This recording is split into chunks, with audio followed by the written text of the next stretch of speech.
બધું જય જયકાર થઈ ગયો. આપણે એલએની અંદર ઘણા વખતની વાતો ચાલતી હતી ને ધીરે ધીરે ઘણા પ્રયત્નો, ઘણી મુશ્કેલીઓ, એ બધાની વચ્ચે પણ ભગવાનની દયાથી પુરુષાર્થ ને પ્રયત્ન અને ભગવાનમાં શ્રદ્ધા એ દરેકને અતિ વિશ્વાસ હતો કે કામ થવાનું છે. તો ધીરજ રાખી, બળ રાખી, હિંમત રાખીને જે એક રાગ, એક રુચિ સંપથી બધાએ જો કાર્યનો આરંભ કર્યો તો આપણે અત્યારે અહીંયા સુધી પહોંચી ગયા છે કે ભગવાને બેસાડી દીધા. કાયદો કાયદાનું કામ કરશે, બીજું બીજાની રીતે કામ કરશે, પછી બધા કંટાટીઓ કામ કરશે, બધું કરશે, પણ બધાની વચ્ચે ભગવાન આજે બિરાજમાન થઈ ગયા છે. બહુ રાજી થતા બિરાજમાન થયા કે ભક્તોની મુશ્કેલીઓ મારે ટાળવાની છે, તો હું અહીં આવીને સાક્ષાત બેસું એટલે બધી મુશ્કેલીઓ દૂર થાય. ભગવાનનું બહુ મોટું દિલ છે કે આપણા માટે એમની ચિંતા વધારે છે. આપણે જેને કંઈ ભગવાનને આપણો પર પણ આપણા કરતાં ભગવાનને અનંત ગણું એ જ છે.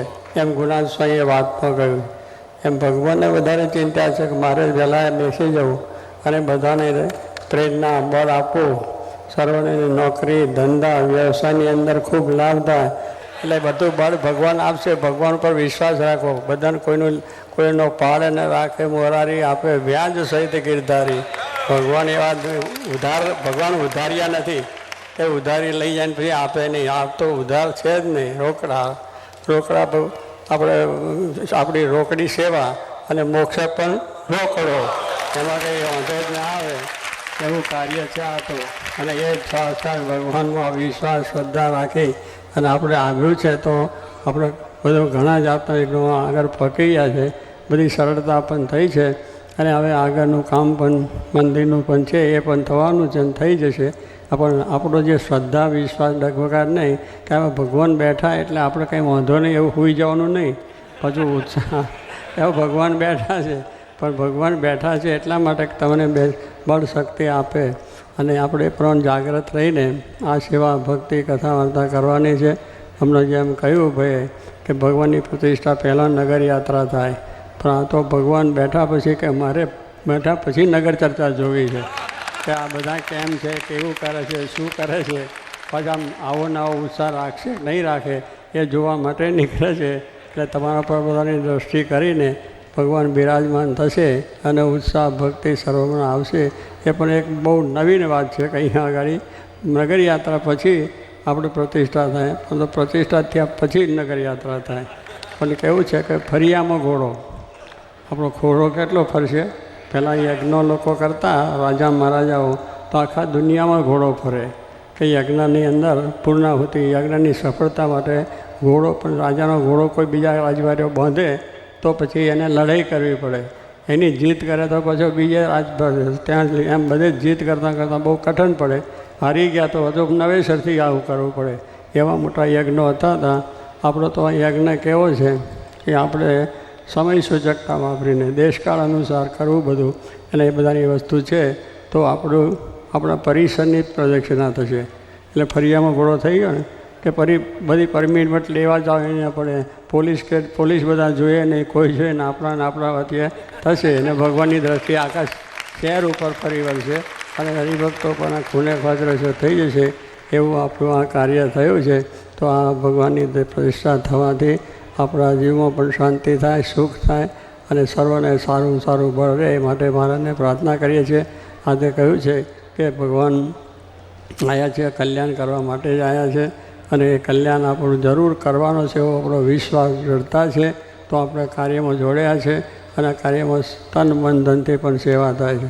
તને કરીને પણ સેવા બહુ કરી છે બધાએ, દેહે કરીને, શરીરે કરીને બધે કેટલાય મહેનત કરી છે, હાથે પગે બીજું ત્રીજું કરીને, અને મને કરીને ભગવાનને વિશેનો દિવ્ય ભાવ અખંડ છે. ભગવાન છે અને આપણું સારું કરવાના છે.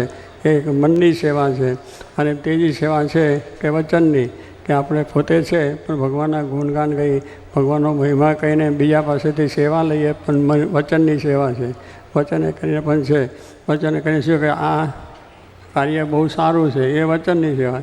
બીજાને પ્રેરણા કરીએ કે ભાઈ આ સેવા સારી છે, એ પણ એક સેવા છે. બીજાને મહિમા કહેવો અને ભગવાનના માર્ગે ચડાવવા એ પણ સેવા છે. દેહ કરીને આપણે કરીએ છીએ અને પૈસાએ કરીને આપણે સેવા કરીએ. પણ પેલી સેવા વચનની સેવા કે બીજાને આ માર્ગે લાવવા, આ માર્ગની પ્રેરણા કરવી, એટલે કે છે ને આંગળી ચીધાનું પૂન કે ભાઈ આ બહુ સારું છે, એટલું કરીએ તો એનું પૂન પણ સરખું જ જે તે મળે છે. તો આવી આપણે જે સેવા મળી છે, બીજી મોટામાં મોટી સેવા મહારાજે આપણને કહી છે કે બધી સેવાઓ તો છે જ, અને બધી સેવાઓ કરીએ છીએ, બધા સમાજ માટે કરીએ છીએ, દેહ માટે કરીએ છીએ, કુટુંબ માટે કરીએ છીએ, રાષ્ટ્ર માટે કરીએ છીએ, અને ધર્મ ભગવાન માટે પણ આપણે સેવાઓ કરીએ છીએ.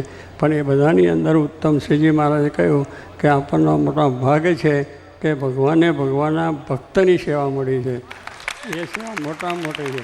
એ સેવા પરલોક માટેની છે. પેલી સેવા આલોકની માટેની, પેલી પરલોકમાં કે ભગવાન શ્રીજી મહારાજ સાક્ષાત પૂર્ણ પુરુષોત્તમ, એમના ભક્ત ગુણાતીત.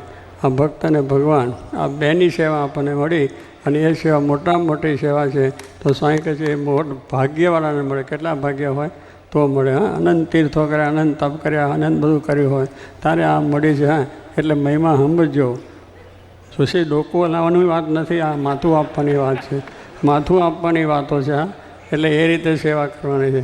એટલે આ સેવા ભગવાનના ભક્તની સેવા એટલે શું કે આપણે એવા ભગવાન ચોખ્ખા કરીને ભક્ત ગુણાતીત જેવા આપણને બનાવીને આપણામાં રહેલા અવગુણો, દુર્ગુણો, સ્વભાવ, પ્રકૃતિઓ ટાળીને બ્રહ્મદેહ આપણે પ્રમાણીને ભગવાન પોતાના ધામમાં લઈ જાય, ચોખ્ખા કરીને.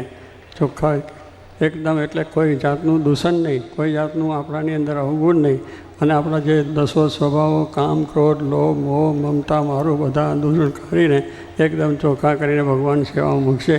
આવો દ્રઢ વિશ્વાસ એવો જેવો છે, તો એ વિશ્વાસ એ બહુ મોટો વિશ્વાસ એ વાહન ચાલતા. પહેલાં કહે છે ને તો વિશ્વાસે વાહન ચાલે.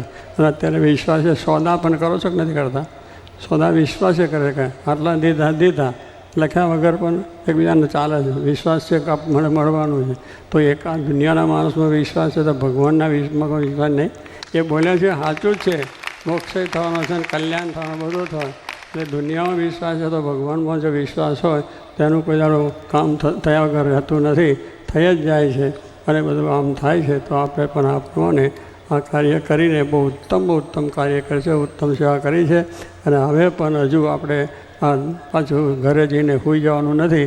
ભગવાન બેસી ગયા, નિરાતે આપણા ઘરનું કામ કરો, અને ત્યાં થયા કરશે. પછી દરરોજ આવવું પડશે, દરરોજ જોવું પડશે કેટલું કેમ ચાલે છે, શું હજુ બાકી છે, શી તકલીફ છે, એ બધો દરરોજ વિચાર કરવાનો.